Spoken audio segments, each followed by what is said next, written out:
is the Vintage RPG Podcast, your source for the best in classic and contemporary RPGs. With your hosts, Hambone and Stu.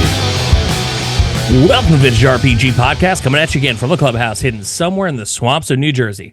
I'm John Hambone McGuire, and with me, as always, is the founder and publisher of Unwinnable. We got a pretty cool guest today. Clint Marsh is here to join us to talk about the latest Kickstarter for Fiddler's Green Peculiar Parish Magazine, number 9. This is going to be pretty sweet.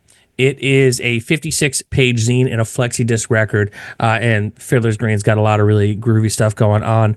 So without further ado, let's just dive in. Clinton, how you doing today? I'm all right. How are you?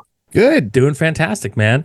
Why don't you tell our listeners a little bit about Fiddler's Green? Let's jump in there, and then we'll jump into the other stuff, as it were.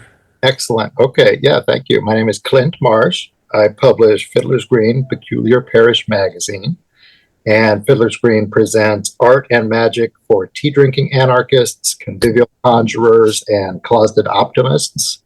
It's full of illustrated personal essays about finding magic in everyday life. I use high production values. I use beautiful paper and foil stamping. And each issue includes a 7-inch flexi-disc recording of a song or a magic spell that you can play on your record player. I love it. So I forgot about the flexi disc. We've been talking about your zines for a while. How did you get into flexis? That's just it's a vibe, man. It is such a specific vibe. Yeah, analog, like throwback thing. I mean, I guess you could still get them in Guitar Magazine, but like it's such a how'd you get back into that? Well, I'm an analog throwback kind of thing myself, so I have to make those kind of things. But yeah, I remembered those. Maybe you guys had the same experience. I remember my first flexi disc came in a copy of National Geographic when I was a kid. And I can't remember if it was the Whale Songs recording or something else, but I thought, well, this is really cool because I knew what records were. So I'm a child of the 80s, and I would have found this around 1980 or either side of 1980. And I thought it was really cool. I knew what records were.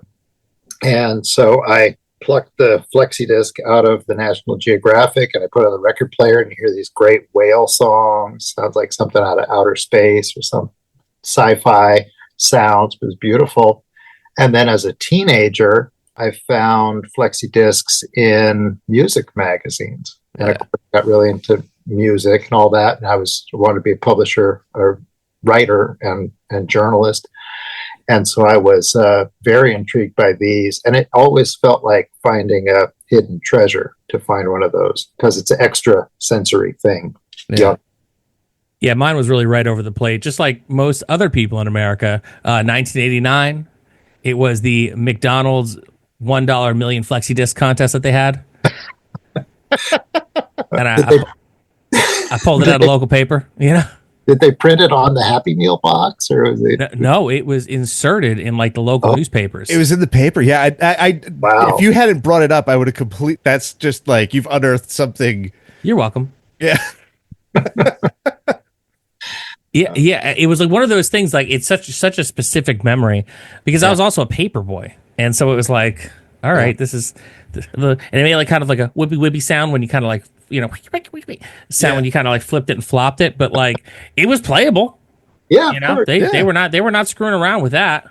Yeah, it's fun. They have surprisingly good sound, but then shockingly better than like an actual like professionally made picture disc. Oh, in some cases, terrible. Yeah, but it's amazing. Like when I got back into vinyl, I had like that little Crossley box, and I replaced the needle on it recently, and I didn't realize that the stylus was just a piece of plastic. Put in a better one. Yeah, but it worked fine. So it was just this revelation that like you really don't need a lot to play a record and have it sound pretty okay. Yeah. It's been fun to put those in. I found that I can get them produced locally here in the East Bay, although they actually job it out to a factory in the Czech Republic. Yeah. But I work with a group called Pirates Press out here. So I want to see more flexi discs. So go to Pirates. Pirates Press is out by you. Yeah. Oh, That's yeah. funny. A friend of mine did a picture disc of all things for them a long time ago for a tattoo series, and then I've just recently bought a whole bunch of punk rock stuff from them. They're great. Cool. Yeah. Wow, small worlds. It is.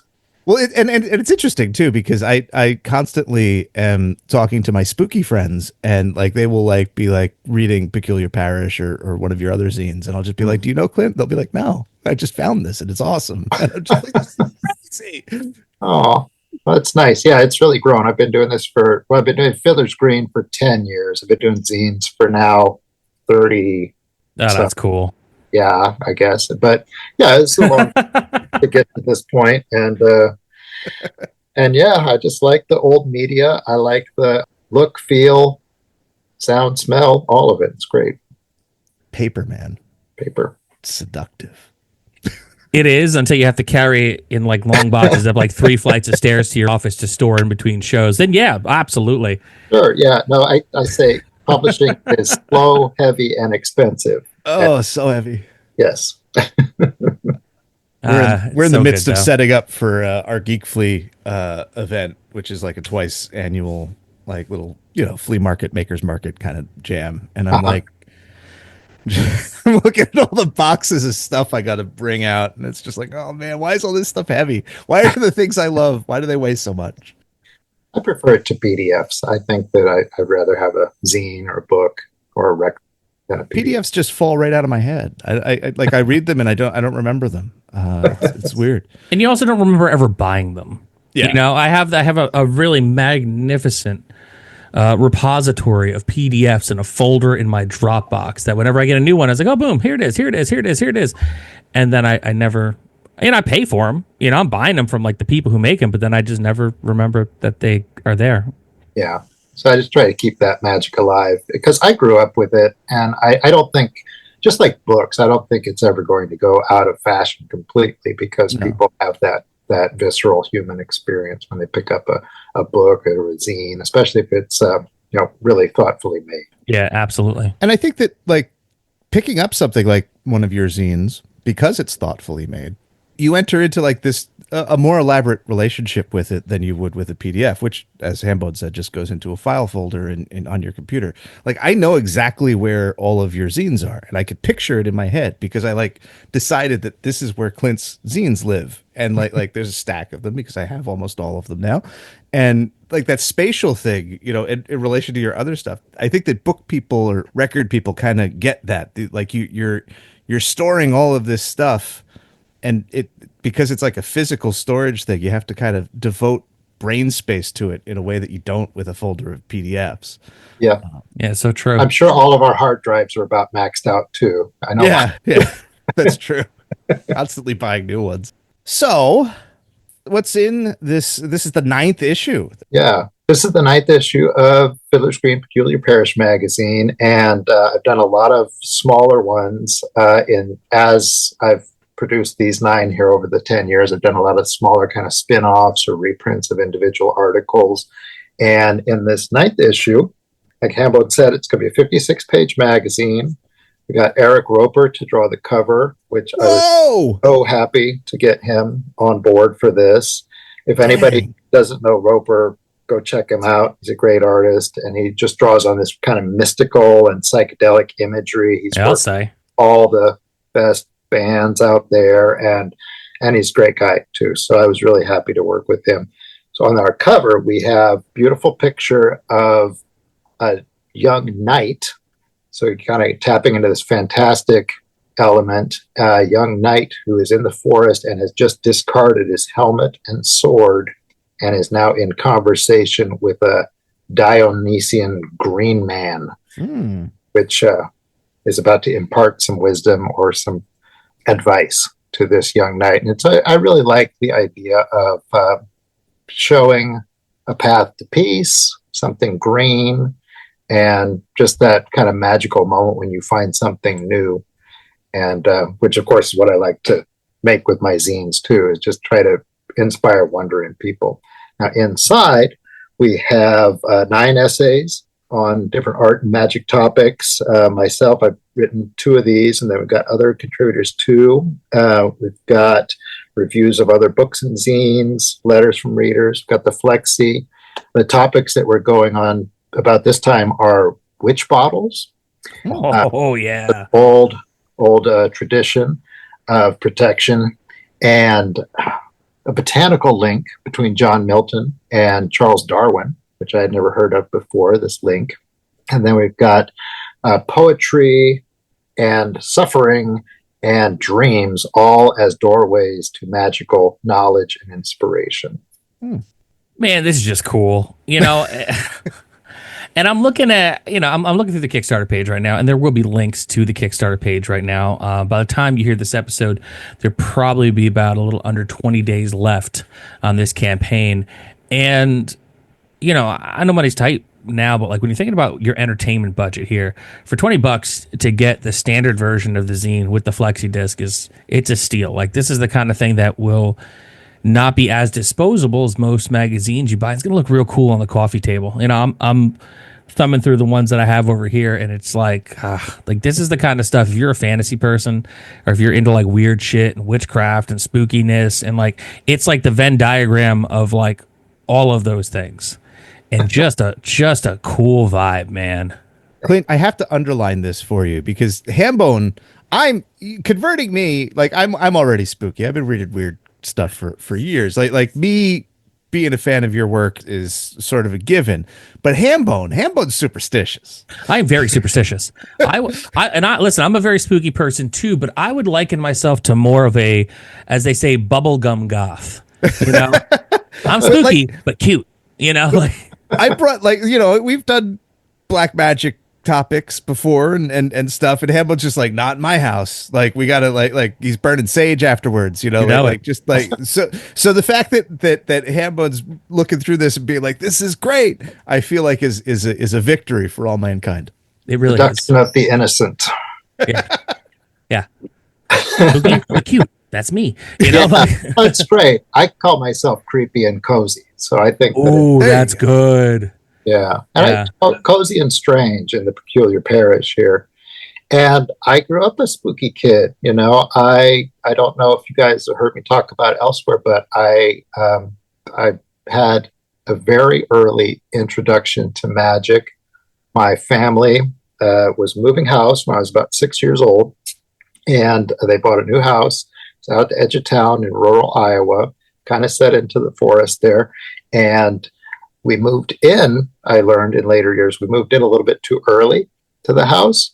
And so the previous owner hadn't had time to take out all of her things. So there were some things still left over. And one of these things that remained was an entire bookcase of occult books from current and past, and some old ones, new ones. And they're all illustrated. I was 6. I was just learning how to read. And I just loved them. I would start thumbing through them. I'd go read it by the fireplace, hide it under my bed, just whatever. I just couldn't be separated from these things. And my parents, bless them, were part of American culture at the time, which was caught up in this thing called the Satanic Panic, which I know you guys have been talking about recently on the show. And so eventually they got a little kind of weirded out by my interest in these books, and the books started to like fall away and disappear and evaporate, vanish. Yeah. And until I just had 1 or 2, and then those went too. And this was for my own protection, and I don't blame them for it because moral panics are a thing. And the result was that I became obsessed with the material. Yep. Fastest way to fetishize something. Back. Right. Yeah. So thank you. And it's been a life path. I grew up, I went to college, Amazon.com came online, big bookstores were around. I went to Powell's in Portland and all this, and I started to remake the collection. But in the meantime, I'd also started writing zines.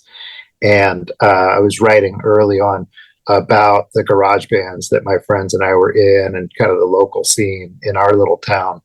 But then gradually I kept producing zines year after year, but I would make new series and go into more and more esoteric and occult topics just to scratch that itch for me and just find out these truths for myself.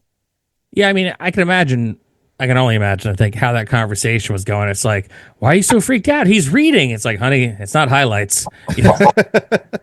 Which is a damn sight more appropriate for a 6-year-old, I'm sure. I have a 6-year-old now, and I'm trying to inculcate and all this. But yeah, do you walk them over to the bookcase and be like, these are my books on werewolves, all documented, all true? We're talking about May Day. We're talking about Burgersnacht coming up, and we're not all pagan in this family, but seduction of the innocent. That's all I'm saying. Yeah, just be like, listen, kid, when you get to school, ixnay on the egg and pay. Okay. Oh, they're in the Bay Area. They'll be fine. Oh, yeah. Forget it. You're fine. You're correct. So it'd probably be the same situation where she just rebels against that and, does something else with her life. And that's great too. Yeah. Now it's interesting though, because you mentioned the Satanic Panic, and a segment of the Satanic Panic was really concerned about people discovering, witchcraft and the occult through role-playing games. Right. And you went in the opposite direction. You kind of discovered role-playing games through your early exposure to the occult, right?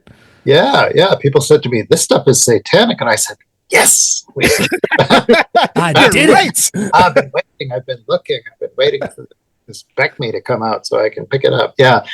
So, and I think about that, and I can't be the only person for who this was true, because it was all over popular culture at the time too. The 60s and then 70s were just saturated with this imagery and stories and books and films and TV and all that about these topics. And so it's only natural for people to be interested in that.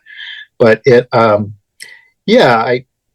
I have to say that the people behind the Satanic Panic, in a way, they were kind of right, because it's all there, and you just have to be kind of a responsible person to do that. D&D didn't get me into Satanism. Satanism got me into D&D. There you go. Beautiful thing. Seduction of the innocent. Seduction of the innocent. It's great. Yeah. Yeah. So it was a progression for me, and it was a gradual progression. I started off with these, like I say, with these punk rock publishing zines, and then I would get into more. I would bring in ideas of folklore and magic and monsters and things that, D&D and games had kind of been a life raft for that obsession I had, that interest, and I wanted to start bringing those back in. And so I moved out to California in '96, and I was publishing zines out here. One of the early ones I did out here was about fairies, but I felt that I couldn't just write about fairy folklore straight.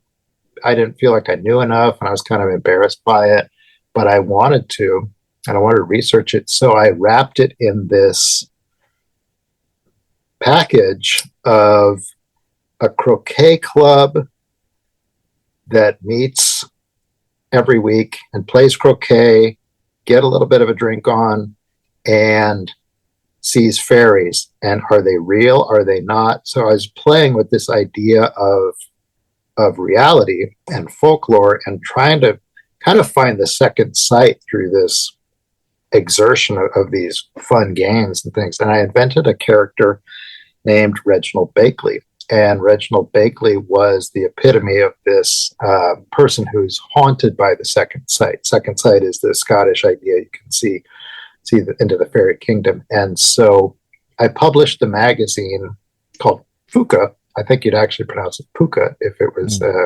correct. And it was published by me, but Reginald was this contributor, and he wrote essays like Goblin Proofing One's Chicken Coop, which was all about like how do you keep these goblins out of your chicken coop, and On Gnoming, which was the hunting and cooking of gnomes and all that. And what it allowed me to do, it was silly, but it was kind of my way to start thinking about these topics and talking about these topics in a kind of public, kind of anonymous way through the zines. Right. And they got picked up by art groups around the Bay Area. Got something out here called the Cacophony Society, which I fell in with. These are just like merry prankster kind of people. So we sent out an issue of Fuka with their newsletter one month, and it was just a lot of fun. I moved on from that series after about a year when my liver was giving out. I was like, oh no. Yeah, that'll do it. Yeah. So I just had to switch gears, and I started thinking, I started reading some Crowley and Magic in Theory and Practice. And I really liked his approach to laying things out in a practical way. And he was, of course, over the top and fantastic in his own ways, but he also seemed interested in imparting knowledge to people. And so with that, I started a series called The Camelopard, which is, that's an old Roman word for a giraffe, because it has the body of a camel, the spots of a leopard, right? And I saw that word, thought about that animal. Fuka is this shape-shifting fairy that will take you on a wild ride. And then the camelopard, I thought, okay, this is more kind of like coming more into reality, less fantastical. So I named it after this giraffe because it's got an elevated head in the clouds, or head toward this other world that I called the ether, which is a very old idea. And the ether was a place where your imagination could become reality if you follow the steps. And so I put out a series of those zines. I called it the Camelopard series, and that was eventually collected by Wiser Books into a book called The Mentalist's Handbook. And getting published with Wiser was a big breakthrough and introduced me to a lot of new people, and got me kind of on the scene with other publishers and authors. And in the meantime, Wiser, or one of its subsidiaries, has also collected the Reginald Bakley Fuka zines into something called Goblin Poop and One's Chicken Coop. So now I've got these two books going on, but I'm still not there. I'm not where I want to be with the material, because it still feels a little kind of removed from who I really am. And years go by, more publishing goes by, and I eventually get around to Fiddler's Green. But I wondered if you guys wanted to talk about the Shrieker in the meantime. Oh, heck yeah. So I cannot for the life of me remember if we talked about the Shrieker on an episode of the podcast. I think we did. But that's how I sort of acquainted myself with you. So somebody gave me a single issue of the Shrieker. And I knew that you were doing the Fiddler's Green stuff because Matt at Exalted Funeral had distroed a couple of your titles for a little while, right? Yep. So I had gotten some stuff through him, and I'd gotten this Shrieker right around the same time. And I was like, could it be that this is the same person? And I asked Matt, he goes, no, there's no way. Clint's great, but I don't think he's in a D&D. But then I was just like, I followed the hunch, and I think I messaged you, and it was just like, did you do the Shrieker? And if so, how do I get the rest of the issues? We got you all topped up there. Yeah, they're rarities, and I'll go into the history here in a minute. But yeah, it's not something you can actually publish, because we use a lot of non-public domain material in that. And it's a series that was limited. It just went on for the length of a D&D campaign, which for us was about, I don't know, year and a half, 2 years, something like that. It was 2006, and some friends of mine invited me to come over and play D&D, and they were playing the current edition. So what is that, 3? 3, yeah. In 2006. And I played a game, and I felt kind of uninspired. I just felt like this did not have the same magic of what I remember from when I was, say, 9 years old, right? And I wanted to get back to what I knew with that. And you'd been talking to the Pagan News editors, and they were talking about how they would use Star Trek as fandom or knowledge as a way into getting people into games, because everybody knows what Star Trek is. And for me, something similar was happening, where I thought, well, everybody knows what 1980s D&D is like at this point, right? So if you've ever played it, you know how to play it. And if you never played it, you can teach it. If somebody's never played it, you can teach it to them. So there's this great shop. It's not around anymore here on Telegraph Avenue, called Collector's Realm 2. And I don't know anything more about these guys, but that was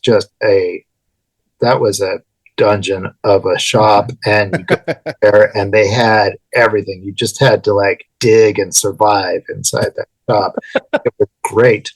Love a shop that asks you to take your life into your own hands. Yeah, it was great. I loved it. And so I was just kind of oozing around in that shop, and I found old modules, and I was like, should I get into Harn? Because they got all the Harn stuff. Yeah, maybe keep it. But it was cheap. And especially compared to today's standards, because at the time, what was it? OSR was like coming up, right? You had Labyrinth Lord, and people are trying to find their way back into these rules and into that experience. And so that was what I was after too. But I didn't want to pick up a new system. I just wanted a musty old book that I could play from. So I got a Holmes edition, the blue one. And I went to the copy shop because I'm very good with the photocopier. And I made a bunch of books for my friends and got my old AD&D books, and we like merged it. People do that, right? You just how do you play D&D? You just kind of homebrew it and you mix it up yourself. Dug out all my old stuff. I found more secondhand at that shop and other places, eBay and all that. And I sent out an invitation on email. I said, look, guys, we're going to have old school game night. I'm going to show you how to play Dungeons and Dragons. And they show up. We had records. We had snacks. People were wearing their favorite 80s band T-shirts. It was kind of like a retro night. But we like fell right into it. And I said, okay, we're going to play B1. We're going to play In Search of the Unknown. And here's your characters. I had all the pre-gens from the module. I bought the old yellow AD&D character sheets. We just put it all together and we made it. And I just tried to make it joyous, run the module, run the game. I mean, that's what it should be. It's fun. It's a game. And I think that a lot of people kind of lose sight on that. and remembering that this, in the end of the day, everything that we do that isn't working to make money to survive in this hellscape is escapism. It's for pleasure. It's for enjoyment, and that's so I'm so glad you used the word joy, because that's what playing Dungeons and Dragons truly should be. I think so. Yeah. And we were also hungover the next day. Oh, of course. We did have fun. The vibe of that comes through in the actual newsletter, the Shrieker newsletter, right? Like it has that. You recontextualize like old art from the books and stuff, and from the modules, but it's different. It's in a new context, and you could feel the excitement and the fun of the campaign in these little reports, which is an old school thing that people used to do. These newsletters, which is where did that come from? I was trying to dig around and find where the mention was, because I was inspired by somebody. I don't know if it was in the Beckme sets or what, where somebody had written, so one thing you can do as a dungeon master is after your game, write a chronicle or write a newsletter about your game. Who said that? I don't know, but I've definitely seen examples of it, and it might have been a practice that kind of came out of the ACAs. Yeah. Like with alarms and excursions and stuff. It might have come out of sort of that part of the hobby back then. Right. But because of the West Marches game, every session has like a report basically of just like what happened, so everybody can keep stuff straight when they're not involved in the game. And it's so much the same thing. And I could see how it was good back in the day when you had a bigger player pool. And I could see how it died out because it's sort of a pain in the neck. Fun. Yeah, but it's like a huge amount of effort, but it's also a great reference tool. But I mean, this is coming from the man who has a full documentation of a 12-year D&D campaign. Well, yeah, but that's because I'm me. Like, there's other people who are just like, I ain't doing that. Like, that's Thank great. God you did. I ain't doing that. Yeah. Well, I got home from that game. I just played at a friend's house down the street, and I got home from that game, and we'd had a dozen people show up, and I thought, I gotta make a new memory, or I've made a new memory, and now I want to preserve it. And I got home, and I thought, well, I know how to make the zine. I know how to make a newsletter. I'm going to start punching this up in PageMaker. And I did. And you know what? The next day, I printed them up on some parchment colored paper that I had. It's just a one sheet front and back. And the next day I mailed them out, and I carried my copy around with me like it was a talisman. I'm just so happy with that. And I scheduled the next game. We play once a month, and we just kept going for a couple of years with it. And I would publish a new one. We would do a campaign report. Somebody's always got to be the chronicler or the mapper. Somebody keep track of it all. And then we published a campaign report. I published old articles from Dragon. I published some kind of analytical pieces about kind of the connections between fantasy games and the occult. I was really interested in that. Eldritch Wizardry. Is that right? Yeah, that early one. That picture on the cover is actually a reworking. Oh, here comes my black cat. Of course. Yeah. Hello. Yeah. It was either going to be a black cat or a sphinx. I figured it could go either way. You know? I owe you. It's the check is in the mail. But the cover of Eldritch Wizardry is a remaking of an old image of a black mass from, I don't know, the 1700s or something. And it was wild. And I found that connection in my own collection of occult books. And I thought, oh, wow, this is it. And I had that booklet from the OD&D. And so I wrote about that. And so we just did those kind of things, letters column and all that. And what this did, I'd been out of zine publishing for a little while. And what this did, it got me back into kind of the exercise of it all and doing something regularly. And so having to put this together before the next game each month was a real deadline. And I just had a lot of fun with it. And people wrote in. We did this column called Polyhedral Confessions, where I wrote my own story about the books when I was 6. And then everybody who contributed had their own story of like, oh yeah, I grew up in the suburbs, but I really wanted to be a witch, or, oh, my cousin got me into this when I was 4 and this is how we played. And I've been into it ever since. And so it's just, again, it's just really joyous and nostalgic and healthy in a way to just feel more human about the game. And this is even before it really took off on the internet the way it is now, but just getting together and having fun with your friends. That's what it's all about. Dude, hell yeah. I mean, this whole thing's a lot of getting me pumped right now. One thing I did want to mention, because it's on your Kickstarter, and I think it's so interesting because it really does like tie into like the true independent spirit of like everything that you're doing. And that's, you have a thing on here called It's Not Easy Staying Green, where you're finding a way to replicate a specific kind of paper that you loved for Fiddler's Green. Tell our listeners a little bit about that, because I think that's like such an interesting thing.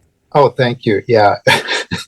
This is why I need to go to Kickstarter, because this part ain't cheap. You guys are punks, and you're into media. And so, you end up in these kind of industrial shops and suppliers to the industry and all that. And you're like, I got to find the right kind of acetone or whatever to do this thing, fix this machine or get this thing. And so I was wandering around this shop called XPEDX, which we had Kelly Paper and we had XPEDX out here. And I think at least one of those companies is still around, but that location isn't in Oakland. I was down there and I just kind of looking around for inspiration and maybe buy some envelopes for my Christmas cards or whatever. But it's a to the trade kind of warehouse type shop. Yeah. And I found this carton of green paper that felt so good in my hands when I picked it up. It were big sheets. And I took it out. I was looking at it in the shop, and I thought, I got to make a zine out of this paper. This has to be the cover for a zine. What can I make? And I'd already been kicking around ideas that would become Fiddler's Green at this point. And so that just kind of went into the bank as I bought the carton, and I went into the bank as a part of what I might end up making. And we did end up starting that, using that with the zine. I say we, because I'd been in book publishing in the meantime and worked on a lot of fun art type books and putting different foil stamping and plates and things like that in the books. And so when I started this new project, I said, well, I'm going to call my production guy, and we're going to make book arts kind of zine that's very occulty, and we'll use this paper. We used all of that green paper that existed in the world. We bought all up and we sold it to our friends. And so now it's gone, and we've scoured the planet for more of this green paper. And so I called Don up. I said, look, man, I can't find a different paper that's got the same magic to it. What can we do? And he started thinking, and he said, well, let me send you some like double hits of this green on this kind of paper over here. Tell me if that works. And he sent it to me. 4-color process, printed on this paper. I looked at it. I got it home. I felt the paper. I held up an old issue. I said, look at that. We're alchemists. We've made the green paper. We're going to do it. I need some money to make this happen. Yeah. So we went to Kickstarter for this one. I mean, one of the beautiful things about making zines is that anyone can do it, and anything can be a zine, you know, when you really come down to it.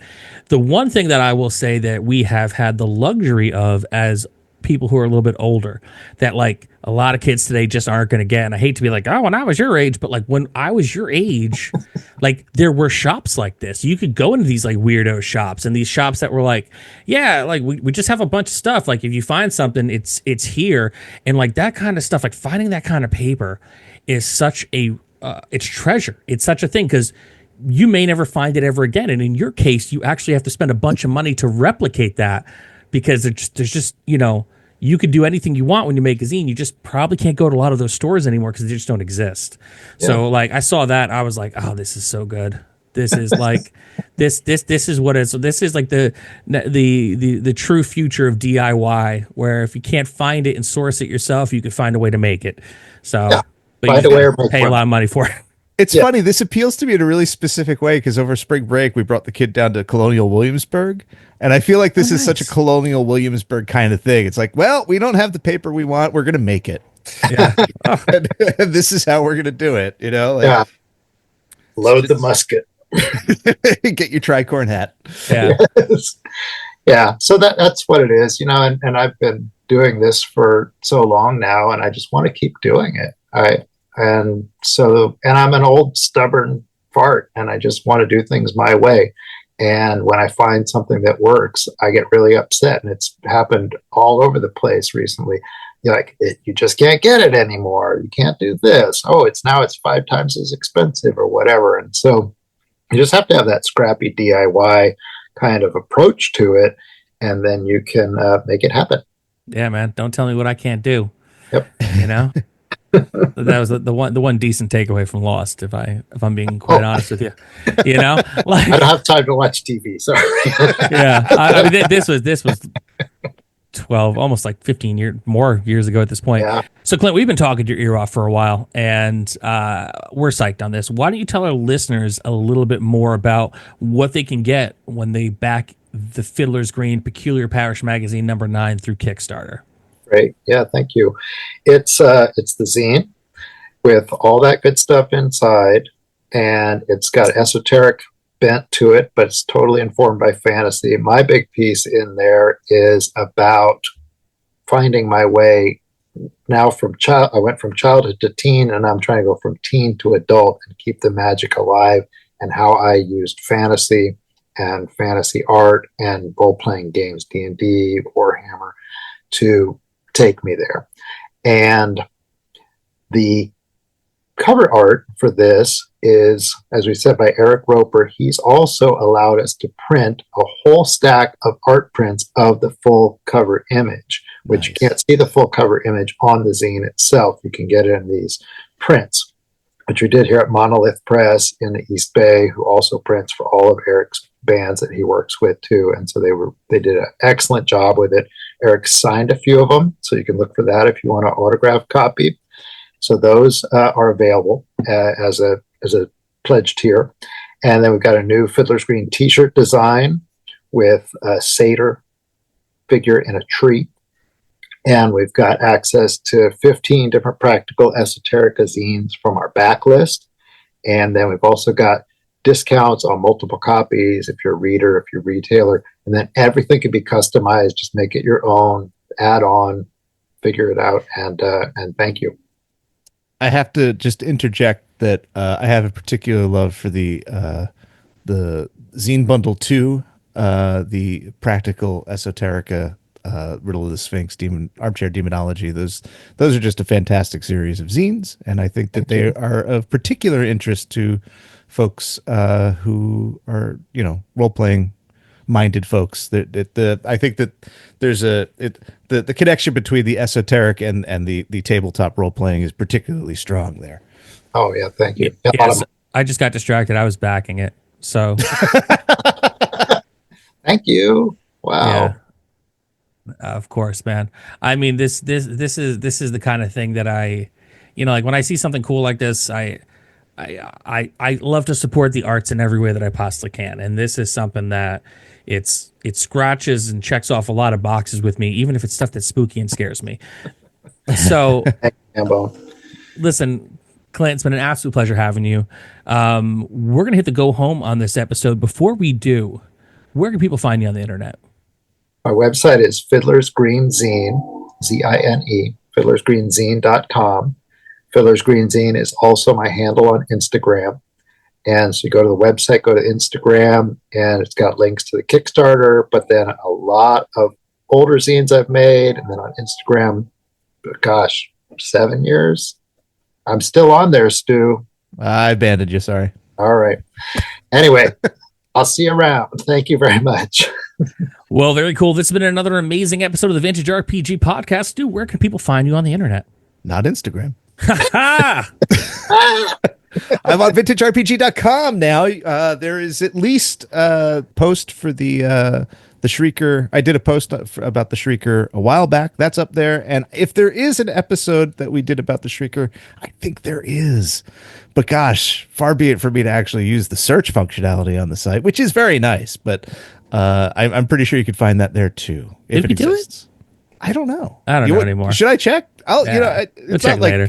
It's not like I'm not on a computer at the moment. We're cruising towards year 8 at this point. Can't keep all this stuff in my brain. We've done stuff. Like I remember some of it. You can find me across the internet, actually just at hamandeggpublishing.com. That's my publishing company. That's where you can learn more about the things that I write, get copies of 321 RPG.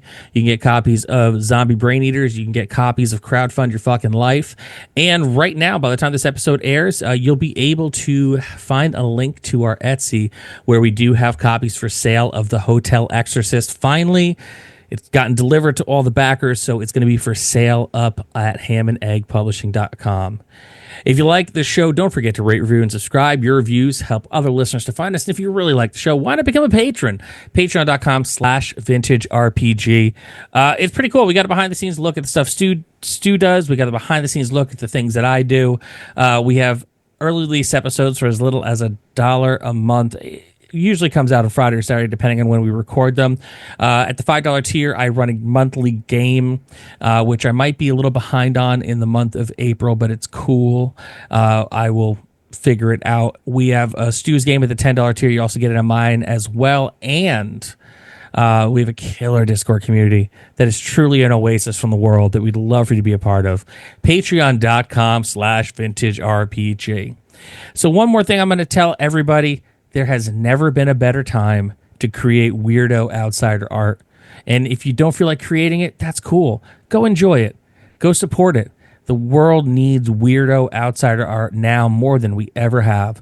So, for Stu Horvath, I'm John Hambone McGuire. May the dice always roll in your favor. Take care.